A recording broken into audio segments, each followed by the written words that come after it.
everybody. I've got Kelly, my wife, with us today, and she's going to talk to us a little bit about what's going on with the world, the facts that we're dealing with from the media, from the situation, really just all the details of what's going on with the world, but from a perspective of mental health. And I want to ask you, in regards to everything that's going on, all the words that we're getting, the facts that we're getting, really it's inspiring a lot of fear.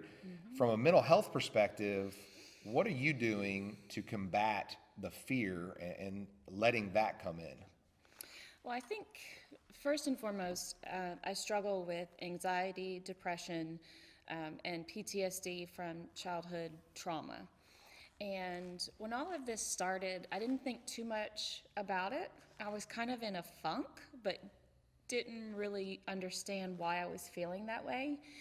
And then started to process all of this, which I really encourage you to do, because once I said it out loud and processed how I was feeling, it almost, not an instant change, but I just felt so much better because I was feeling, trying to think of a good word, but I guess I didn't know really what to feel.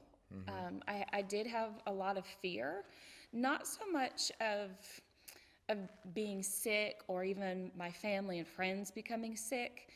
As someone that does have mental health issues, I struggle with control, and I'm very comfortable. That makes me feel, when I have a plan in place, I have control of my schedule, and this canceling school with working from home, that threw a wrench into everything.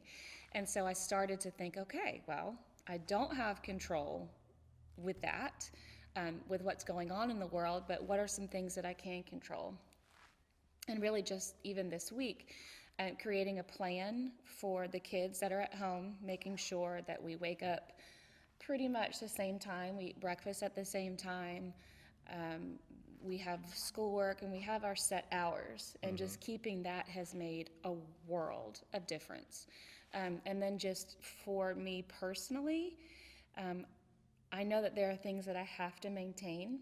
I have to maintain, of course, journaling, having a prayer life, being able to worship, just listening to music, exercising. Even that has been difficult because the classes that I'm always involved in are canceled.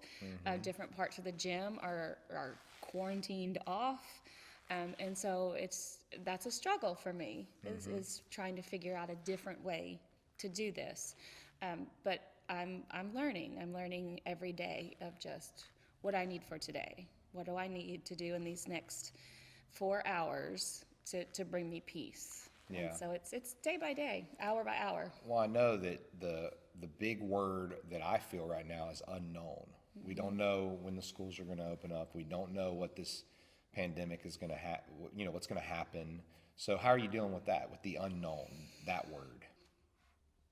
Hour by hour, day by day is to know just by the end of tonight what needs to happen. And I just know with work, because I am an educator, there's so much that's changing. It's difficult even to plan for next week with not knowing what's going to happen. So really taking it day by day. And when I go to bed at night, tomorrow, what's my schedule? Making a list, again, that brings me comfort. I have control, and we like that satisfaction of checking a box off or crossing something off the list. So even just what I'm going to have for breakfast tomorrow, what I'm going to make. I mean, they seem so probably minute to anyone else, but to someone like me that struggles with that anxiety, just even knowing what time the family will be up. I know I'm going to vacuum tomorrow. We'll clean this bathroom and this part of the house. Again, that brings me comfort. Thank you so much for being with us, and thank you, Kelly, for giving us some tips on how to combat depression, anxiety, and isolation during this time.